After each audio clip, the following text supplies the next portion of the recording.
Good morning, guys, and welcome to today's task. For today's task, we are pouring 90 yards in this shop, and we're gonna make this thing look so reflective, shiny, smooth. It's gonna feel like a brand new building. We're gonna start doing that now.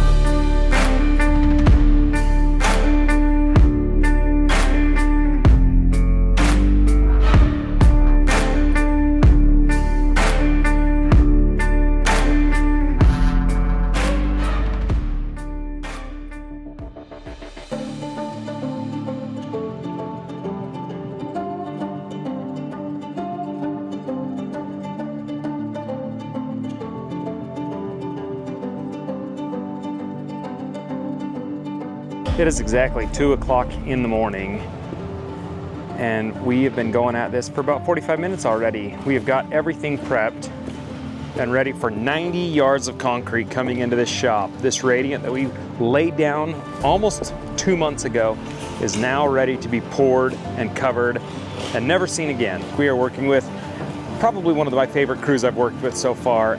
When you're working at this late at the night, even in the daytime, you need as much light in there as possible, and I'm positive that guy gets pulled to every job site because these barns or shops are their bread and butter, and usually they're pouring when there's no power, no light, no nothing.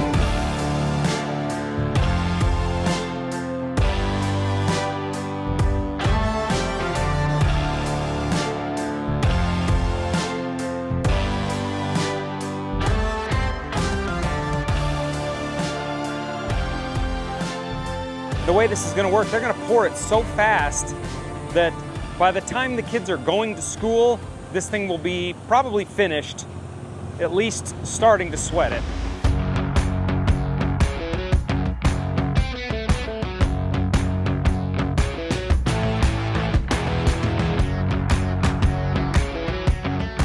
It looks like there's a lot of guys, maybe one too many, but not at all. In about 10 minutes, every single person in this crew is gonna have a particular job, and they've got work to do and to just stay focused. So it's gonna get spread real thin real quick. There's truck number 1. Coming down the hill is truck number 2. Each truck can hold 10 yards of concrete, and we need 90. So we'll have 9 trucks coming through. Typically when they're on the job, if there's not radiant, they'll actually just pull the trucks right in over top, dump it all, and then he has a machine called a laser screed that grabs it and pulls it at the right level, and they don't have to do any handwork like that. Since we have the radiant, it requires a little more work. It's gonna be worth it for me in the long run. It is a pain in the butt for them right now. As these guys are screeding the concrete, these guys' job is to pull if there's too much or push back if there's not enough. Their job is to just keep that concrete as flush and fluid as possible. Remember the laser that they set up earlier? So right now he's setting grade and marking it. They're gonna give a level spot by the hand trowel, and he's gonna say that is the new level. The flat spot that Moses is working from is set at their lasered height. He's working off that edge, which is set at the lasered height. They create a flat kind of working area in there, and now he'll take this screed and go from there and sit between the two and come back.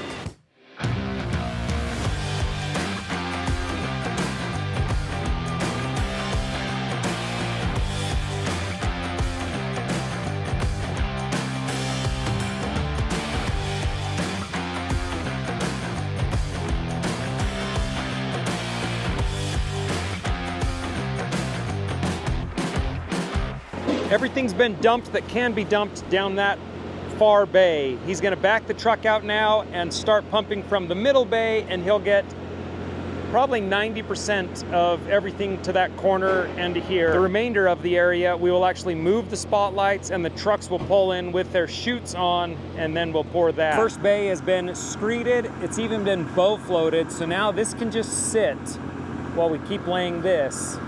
The timing of concrete is an art, and I have no idea how it works. I don't know it well enough. I can lay a sidewalk, that's about it. These guys, they've been doing it for years, so they can just know exactly when and what they've got to get done on that concrete. If you were to put your hand on that concrete, it's not gonna feel warm, but because it's warmer than the air outside, and we're putting such a big mass of it down, it's actually heated the building. Outside it's about 60 degrees. In here it's probably 75.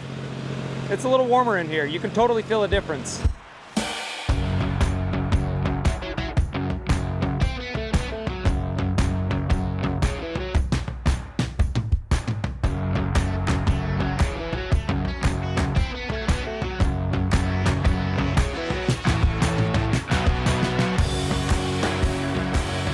From the tip of the nozzle all the way back to the truck in the hopper is typically a yard of concrete. And I asked him how much does he weigh. He says his truck weight is about 60,000 pounds. That's his GVRW.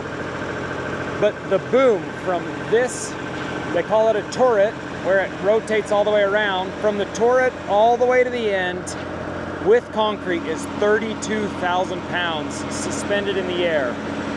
That is insane. I mean, I know concrete's heavy, but I didn't know the concrete and truck was gonna be that heavy. 32,000 pounds, holy cow. Grandpa Griffiths came to join us, and he's wearing a high visibility shirt so everybody thinks he's a foreman on the job.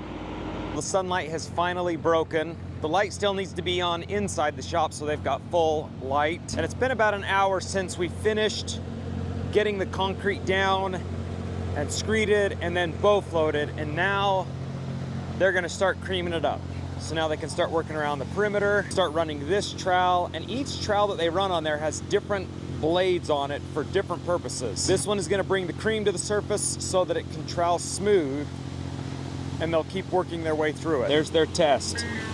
They'll put their weight on it, see how things sink. It sinks about 1/4 of an inch, and that's it. It's time to put the trowel on and start floating it.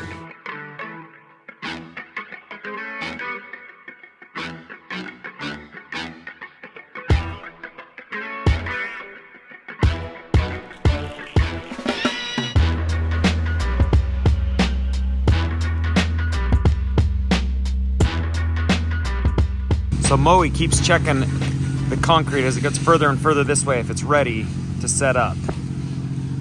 So he just walks around, sees his boot prints, kind of makes some lines, says, yep, I can get to here. Nope, I gotta stay over this way.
tell you guys, from 1:15 in the morning to 4 p.m. today, this floor is officially done and poured. They've cut it. Now we just have to wait at least a week to put any weight on it. But in the meantime, we're going to do a couple things to it, and I'll show you those steps later on. They're extra steps you don't have to do if you want to make your concrete stronger and have a higher tensile strength, and also get rid of the porousness of the concrete itself.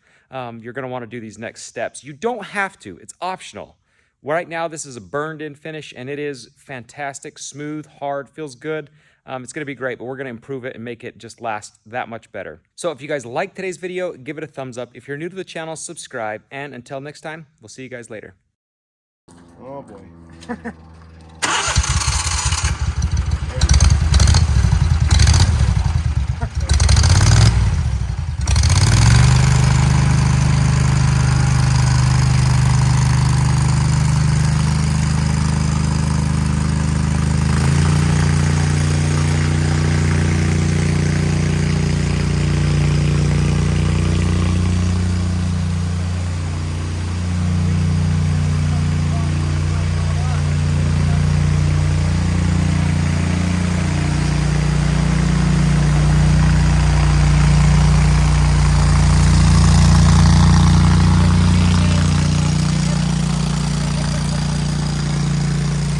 Best looking part of the shop right there. That's the best.